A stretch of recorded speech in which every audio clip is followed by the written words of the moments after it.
Hey everyone, Harry here to talk about the Department of Justice's sweetheart settlement with the family of Ashli Babbitt.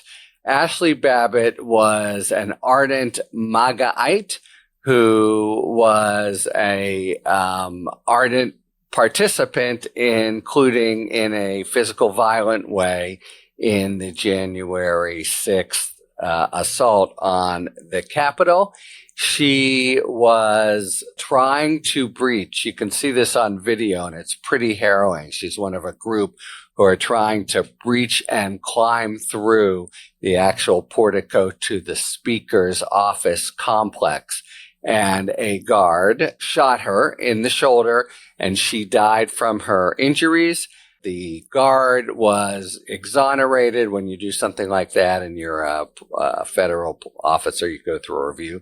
He was exonerated twice because, as he said, she was trying to climb through and he didn't know whether she was armed or not.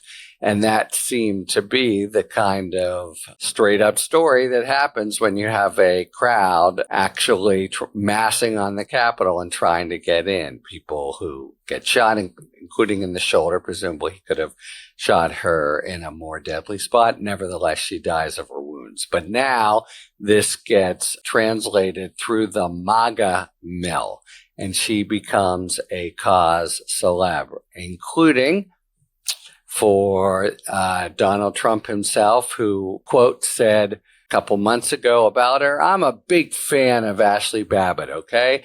And Ashli Babbitt was a really good person who was a big MAGA fan, Trump fan, and here we come, start with the lie. She was innocently standing there. They even say trying to sort of hold back the crowd. It's so interesting when he talks out of both sides of his mouth that way. What he's suggesting there, if you dissect it, that would be good. Somebody who's there trying to hold back the crowd would have been doing something virtuous. So how is it in this Alice in Wonderland world of his that the people who clearly were trying to advance wind up being the subject of federal pardons, and his expressions of literally love in those terms repeatedly, it's just a complete hypocrisy. But anyway, Ashli Babbitt, by his version, trying to help people out. No, Ashli Babbitt, by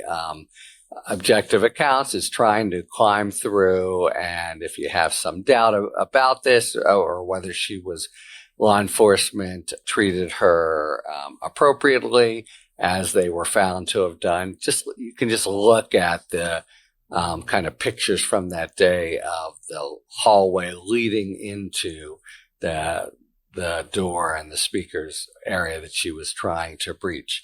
But back in MAGA world, she becomes a cause célèbre, and they sue for wrongful death. And the Department of Justice has announced that the government is going to settle for $30 million of taxpayer money.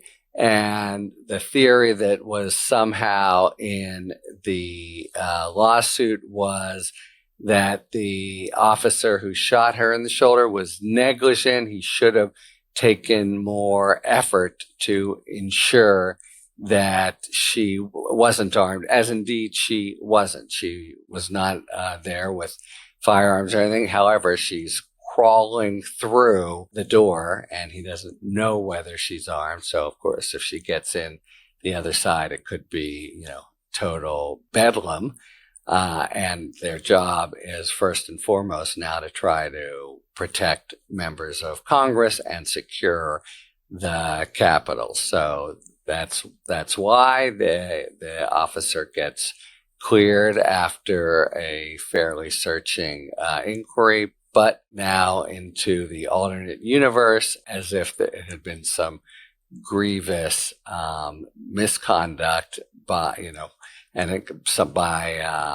killing someone who was, as Trump says, actually trying to keep other people from acting that way. That's now the version that kind of goes down, or doesn't even go down. You can reach a settlement agreement under any version of the facts the parties decide to accept. And here you have Donald Trump having made those statements, and I'm sure it provided quite a head of steam for her lawsuit, which now settles for $30 million. That's a pretty robust number. A wrongful death lawsuit, if your government's found to be negligent, that's, should be, typically would be in the millions, but this looks like a process that all the way around where the tracks were really greased for a version of justice and the facts that, let me just say, seems to be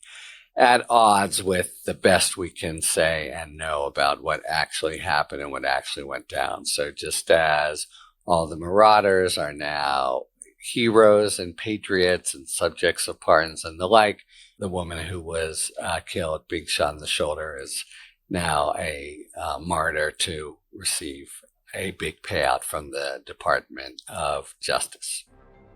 Talk to you later. Thanks for tuning in. If you enjoyed this video and other Talking Feds content, please take a second to like and subscribe. Talk to you later.